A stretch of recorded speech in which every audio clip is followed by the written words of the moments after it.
डेडलाईनला जरी 5 दिवस राहिले असतील तरी देखील आपल्याला माहिती आहे आपल्या देशात पावसाळा हा सुरू झालेला आहे. केरळात पाऊस तर अधिकृतरित्या सुरू झालेला आहे. आपल्याकडे गेले पूर्ण आठवडाभर आपण पाहतो, आत्ता देखील बोलत असताना रिमझिम पाऊस आहे.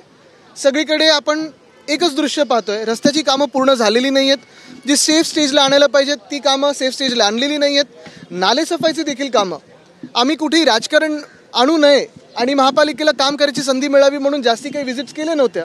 पण हे जरी पाहिलं आपण एकंदर तरी आपल्याच माध्यमातून सगळ्यांना कळते की नालेसफाई देखील यावर्षी नीट झालेली नाही आहे. गेले 3 वर्ष मुंबई महानगरपालिकेत निवडणुका नाही झाल्यात, ना महापौर आहेत ना नगरसेवक आहेत. लोकांनी जायचं कोणाकडे हा प्रश्न आहे. एक नशीब ह्यावेळी एक मंत्री महोदय पाहणी करत असताना ग्रीन कार्पेट नव्हतं टाकलं, तेवढी लाज तरी ठेवली. पण एकंदर कामाचा घोळ आणि घोटाळा हा लोकांसमोर आलेला आहे.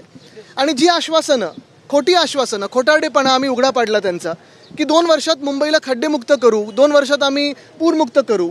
2 वर्षात आपण पाहतोय खड्डे वाढलेले आहेत, खराब रस्ते वाढलेले आहेत आणि रस्त्यांची कामं असतील ती तशीच उघडी पडलेली आहेत. मान्सूनपूर्व पावसातच अनेक ठिकाणी पाणी साचलेलं पाहायला मिळालं. आज सफाई सगळी झालेली आहे, उत्तम नालेसफाई झालेली आहे. मला वाटतं काय आहे की डोळे बंद करून मांजर दूध पिऊ शकते, पण आपण मुंबईकर म्हणून पाहतोय मुंबईची जी परिस्थिती झाली. तसंच आपण पाहिलं असेल पुण्यात देखील परवा जो पाऊस पडला, पहिल्या पावसात कितीतरी पाणी तुंबलेलं. हे प्रकार आधी व्हायचे नाहीत. मग मेट्रोची कामं असतील, इन्फ्रास्ट्रक्चरची कामं असतील, काळजी न घेता हे सगळं जे होत आहे, बॅरिकेड जसे लावले जात आहेत आणि रस्त्याचा घोटाळा, मी कदाचित तुम्हाला कंटाळा येईल पण 2 वर्ष हेच बोलत आहे की रस्त्याचा घोटाळा झाला. मध्यंतरी अधिवेशन सुरू असताना देखील अध्यक्षांनी बैठक घेतली होती आणि त्या बैठकीत आपल्याला पहिलं त्यावेळीच सांगितलं होतं खरं काही त्याच्यातून निघालं तर चांगलं होईल.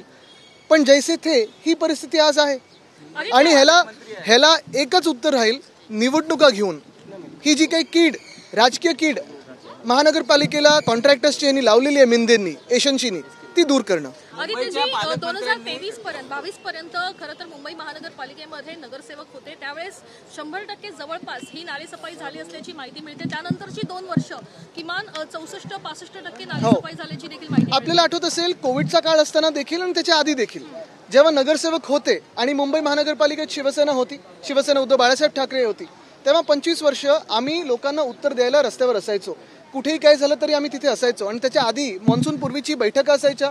सगळ्या ज्या संघटना आहेत, ज्या काही एजन्सीज आहेत, मग ती रेल्वे असेल, कुठची असेल, त्यांना सोबत घेऊन आम्ही काम करायचो आणि जेवढं शक्य आहे जवळपास तेवढं आम्ही पारदर्शकपणे तुम्हाला सगळ्यांना सोबत घेऊन ती कामं पुढे न्यायचो.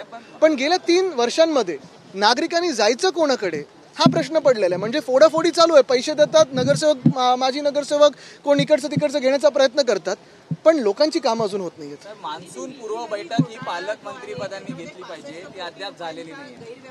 काय काय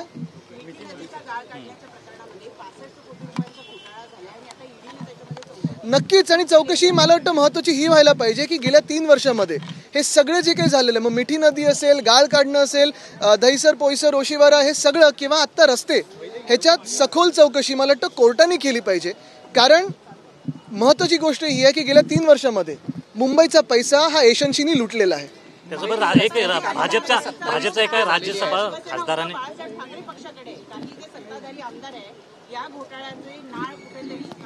मला वाटतं सत्ताधारी आमदारांनी हे लक्षात घ्यावं की गेले 3 वर्ष कोणाच्या खाली तिथे काम करतात.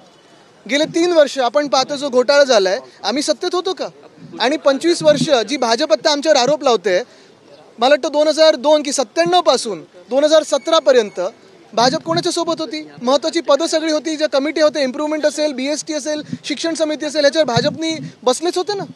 राज्यसभा खासदार आहेत, राज्यसभा खासदारांनी एक वादग्रस्त वक्तव्य केलं. नाही, त्यांना मी उत्तर देत नाही, पण एक निश्चित आहे, आपण पाहताय मुंबईचे रस्ते असतील, मुंबईचे नालीसफाई असेल, एशन्सीने जो पैसा काढलेला आहे, ह्याच्यातून घोटाळा केलेला आहे, तो आता दिसायला लागलेला आहे. राज्यसभा खासदार एकाने वादग्रस्त वक्तव्य केलेलं आहे. पहलगाम मध्ये ज्या ठिकाणी हल्ला झाला, पहलगाम मध्ये हल्ला झाला, त्यामध्ये भारतीयांचा मृत्यू झाला, त्यांच्या ज्या पत्नी आहेत त्यांनी धाडस दाखवलं नाही आणि विरंगणा नाही. हा निर्लज्जपणा आपण पाहतोय पहिल्या दिवसापासून सुरू आहे.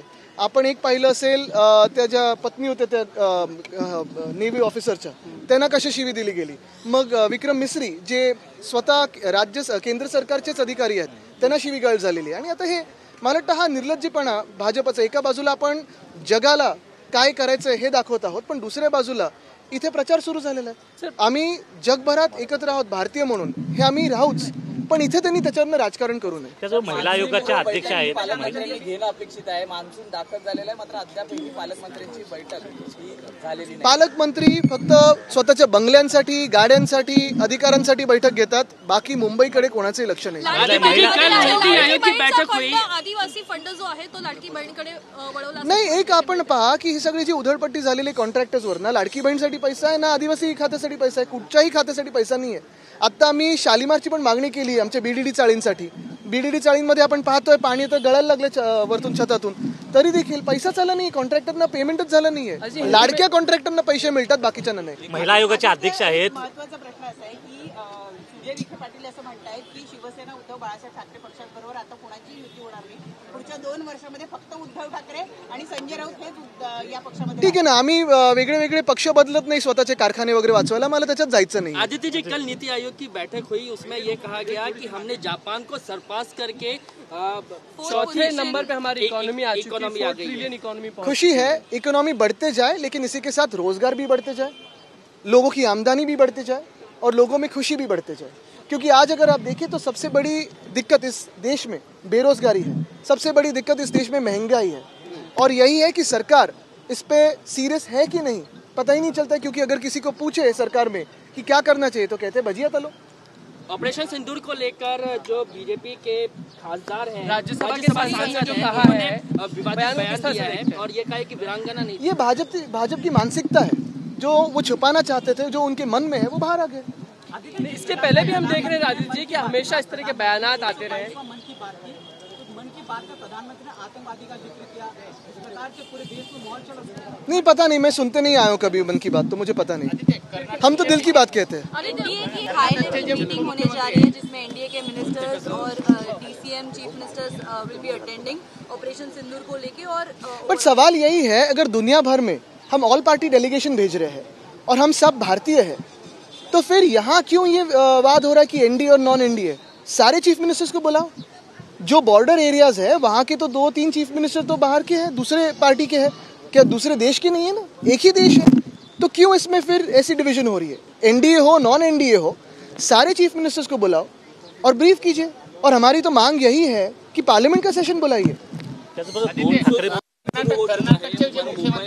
जी, आप भीग रहे हो, हम भी भीग रहे हैं. अब सवाल पूछते जाएंगे तो मानसून ऐसे ही बढ़ता जाएगा. लेकिन लगता है एक मिनट. हाँ, मानसून को लेकर आदित्य जी हिंदी में बता दीजिए.